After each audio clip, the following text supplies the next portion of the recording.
Welcome to VisualParadigm SysML v2 Studio Kickstart Guide. SysML v2 Studio Mastering Guide, Accelerated Learning. The transition to SysML v2 is exciting, but the shift to a textual notation can feel like learning a new programming language from scratch. We believe the best way to learn SysML v2 is by seeing it in action. That's why SysML v2 Studio includes a massive, integrated library of hundreds of examples. Our library is categorized into two main pillars: 86 training topics and industrial case studies. These files are curated by experts to demonstrate the right way to use the language. When you explore the examples library, you will notice that you cannot type or delete code in the editor. This is by design. To ensure that these hundreds of master copies remain accurate and pristine for every user, they are provided in a read-only state.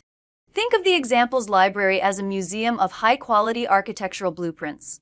You are encouraged to walk through them, study the structure, and observe the live diagrams, but the blueprints themselves are protected from accidental changes.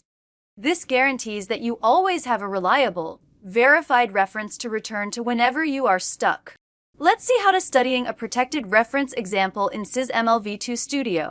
We first open the Examples pane by visit the Navigation Hub and click the Examples tab. Expand Training 004 Part and Attribute Definition 01 Vehicle Structure.sysml. Notice the read-only label in the editor toolbar. If you try to delete a line, the editor will prevent it. This confirms you are in the learning mode of the studio. Even though it is read-only, the diagram viewer is fully active. This allows you to study the relationship between code and visuals without the risk of breaking the example.